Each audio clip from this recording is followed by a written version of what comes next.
Okay, this is the sad one. We're ready for chapter 37 of The Treasure Hunter's Tale.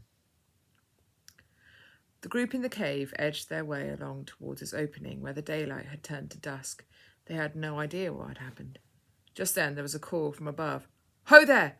came the distressed voice of Mr. Saved by Grace. "It's safe! Come out quickly!" The others came to the mouth of the cave and looked up to see the pale face of Mr. Saved by Grace, who just pointed down. They looked. They gasped. There was the body of the beast, hundreds of feet below them. "You go down! I'll meet you there!" yelled out Mr. Saved by Grace. "We must be quick," he urged. "Brother Discover the Truth may be in danger." "Worse," he said quietly to himself. The group made their way down the cliff, tumbling down the scree and shale that had been created from the dragon's fall. When they got there, Mr. Saved by Grace met them. The men stood around the body of the beast. Its chest was no longer rising and falling. It was dead. But what about dear Mr. Discover the Truth? Mr. Saved by Grace suddenly leapt on top of the beast. He was climbing up its huge belly. "Brother! Brother! Have you survived?" he cried out, desperately scrabbling across the dragon's dead body in the hope of finding his friend. The group from the cave looked puzzled. Surely Mr. Saved by Grace didn't want the dragon to still be alive. And then it dawned on them. Mr. Discover the Truth wasn't with them. Hadn't Mr. Saved by Grace said something about him being in danger? They looked at one another, horrified. "Here he is!" yelled Mr. Saved by Grace. "Quickly, help me get him up!" At once, the rest of the group jumped up on the dragon's body and clawed their way towards Mr. Saved by Grace. There, with his hands still holding onto his sword, which was deep in the dragon's chest, lay Mr. Discover the Truth. Freddie immediately burst into tears. His uncle, his wonderful uncle, had given his life to rescue them from the danger they were in. He could barely breathe, his chest was heaving so much. Johnny put his arm around him. Ears to Hear knelt down by the body and put his ear to Mr. Discover the Truth's chest. He looked up sadly and slowly shook his head. He's gone," he said quietly. He crouched over the body once more and his shoulders shook violently.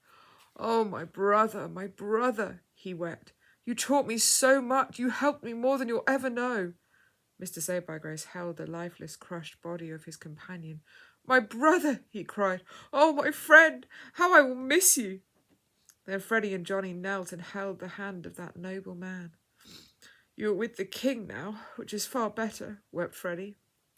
The little group sat for a while. They knew that Mr. Discover the Truth's soul was safe, but they all felt that his body should be buried and that the others would want to show their respect.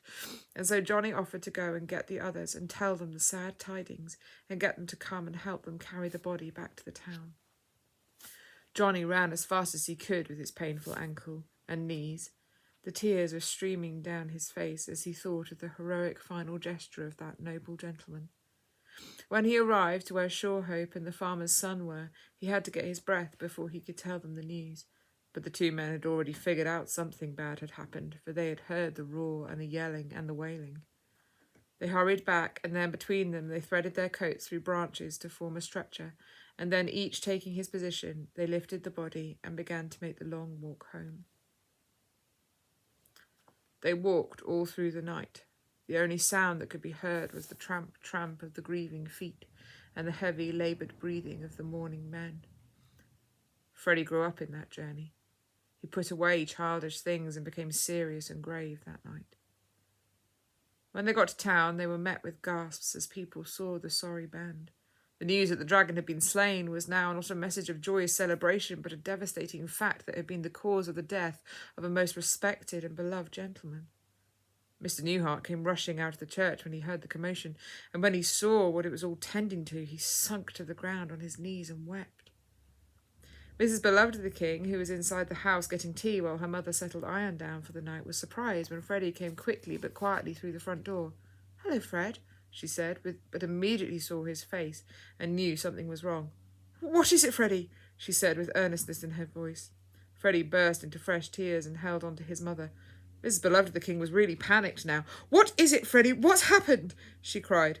Freddie pointed out of the window, and Mrs. Beloved of the King saw the procession. She went pale. "Who is it?" she gulped.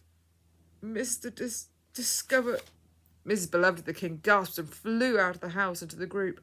"Oh, my brother!" she wailed. "What happened?" "He killed the dragon," sniffed Ears to Hear, and they laid him down on the ground. The sad little group stood around the body, holding on to each other as they mourned. "We shall bury him next to Levi," said Mrs. Beloved the King softly. Freddie stood a little way off from the unhappy band, and he didn't know what to do with himself.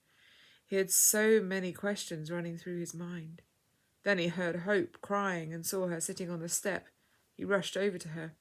"What's wrong with Uncle? Discover the truth," whimpered Hope. "Is he hurt?" Freddie put his arm around his little sister. "He was hurt, but only for a tiny moment," said Freddie. "Now he is in no pain at all." "Then why is everybody crying?" asked Hope. "Because," sniffed Freddie, "because he has gone to heaven to live with the king." "Does that mean he's dead?" said Hope, fresh tears coming to her eyes. "Yes, Hope, it does," said Freddie, "and we will have to be very brave, for we all loved him very much." "I will miss him," said Hope, burying her head in Freddie's lap. Freddie comforted his sister as best he could, even though he was feeling wretched inside himself. There was something in him that told him he had to be strong and brave and quit himself like a man. He could see that everyone was so shaken by this news. He looked at his parents, who were holding each other and weeping. He looked at Ears to Hear and Hope, who were gently removing the armour from the body. He looked at Mr. Saved by Grace, who looked old and pale and totally devastated. So, this was what life was like on the King's Road. Sometimes joyful, other times desperately sad. Sometimes filled with victory, other times crushing disappointment or pain. It was tough, but somehow he felt strengthened to keep on going. Taste and See That the Lord is Good came over with Johnny to where Freddie was still sitting with Hope. "We'll go and dig the grave," they offered, "for it would be better to bury him soon." Freddie looked up at the two young men and nodded. "Thank you, brothers," he said. Miss Poor in Spirit, who all this time was upstairs putting Iron down for his rest, was the last to hear about the news, and she too felt that now her family would need her even more, and so she prayed for the strength to carry on.